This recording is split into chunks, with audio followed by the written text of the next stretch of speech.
మరి మన పాఠశాల చైర్మన్ అయినటువంటి మన శ్రీ చల్లా దుర్గారావు గారికి, అలాగే పాఠశాల కరస్పాండెంట్ కె శాంతారావు గారికి, ప్రిన్సిపల్ మేడం భారతి మేడం గారికి, అలాగే ప్రధానోపాధ్యాయులకి, తదితర ఉపాధ్యాయ బృందాన్ని మొత్తానికి కూడా అందరికీ కూడా నా యొక్క ధన్యవాదములు. మరి ఈరోజు ఈ ఫేర్వెల్ పార్టీ అనేది మనం ఏర్పాటు చేసుకోవడానికి ప్రధాన కారణము 10th క్లాస్ పిల్లలు. వాళ్ళు ఏంటంటే చాలామంది పిల్లలు ఫస్ట్ క్లాస్ నుంచి 10th క్లాస్ వరకు ఇక్కడ చదువుకున్నారు. మరి ఫస్ట్ క్లాస్ నుంచి 10th క్లాస్ వరకు బోధించినటువంటి ఉపాధ్యాయులందరికీ కూడా ఆ పిల్లల తరపున అందరికీ కూడా మరొకసారి ధన్యవాదాలు తెలియజేసుకుంటున్నాను. ఎందుకంటే ఒక వ్యక్తి పెద్ద వ్యక్తి అవ్వాలంటే వాడికి ఫౌండేషన్ అనేది ఇంపార్టెంట్.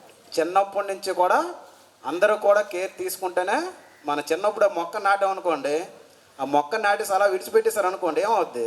అది మరి పెరగదు. సో అది పెరగాలంటే దానికి చిన్నప్పటి నుంచి దానికి కావాల్సిన అన్ని పోషకాలు మనం అందించాలి. అప్పుడు అది పరిపూర్ణమైనటువంటి ఒక మొక్కగా తయారవుతుంది. మరి అలాంటి పిల్లల్ని తయారు చేసినందుకు ఉపాధ్యాయ బృందాన్ని అందరికీ కూడా మరొకసారి ధన్యవాదాలండి. అయితే 10th క్లాస్ విద్యార్థులకి ఇప్పుడు ఏంటంటే ఫేర్వెల్ యొక్క ముఖ్య ఉద్దేశం ఏంటంటే, మనము ఇంతవరకు కూడా స్కూల్లోనే ఎగ్జామ్స్ రాసాం. మన టీచర్స్ పేపర్లు దిద్దేవాళ్ళు, మన టీచర్స్ మార్క్స్ వేసేవాళ్ళు, అంతా జరిగేది. కానీ ఫస్ట్ టైం మనం ఏంటంటే వేరే దగ్గరికి వెళ్ళి ఎగ్జామ్ రాస్తాం. మన పేపర్ వాల్యుయేషన్ కూడా వేరే టీచర్స్ చేస్తారు.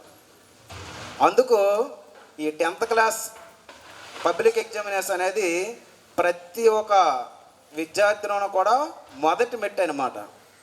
సో ఈ మొదటి మెట్టు అనేది మీ సక్సెస్ సగం డిసైడ్ చేస్తుంది. అందుకు మీరందరూ కూడా ఏంటంటే కాన్సన్ట్రేషన్ మీద చదవాలి. ఇప్పుడు చాలామంది పిల్లలకి ఇప్పుడు 10th క్లాస్ బాయ్స్కి అయితే ఎలా ఉందంటే, సార్ ప్రతిదానికి తిడతారు, కొడతారు. అది మీకే కాదు, మీ స్టేజ్లో మేము ఉన్నప్పుడు కూడా మేము అలాగే ఫీల్ అయ్యేవాళ్ళం. కాకపోతే అది మీ తప్పు కాదు, అది మీ ఏజ్ ఫ్యాక్టర్ అనమాట. ఆ ఏజ్లో అలా ఉంటుంది. మీకే కాదు, ప్రతి ఒక్కరికి అలాగే ఉంటుంది. కాబట్టి మీరు సార్ కొట్టారు అనేసి మీరు ఫీల్ అవసరం లేదు. ఎద్దుల బండి తిన్నగా వెళ్ళలేదు అనుకోండి, ఎద్దు 2 దెబ్బలు కొడతాం మనం, అది తిన్నగా తీసుకెళ్తుంది. అది కొట్టలేదు అనుకోండి, ఎటు పడితే అది తీసుకెళ్తుంది. సో కాబట్టి మిమ్మల్ని కొట్టడం అనేది ఏంటంటే రైట్ వేలో పెట్టడానికి మాత్రమే టీచర్స్ అందరూ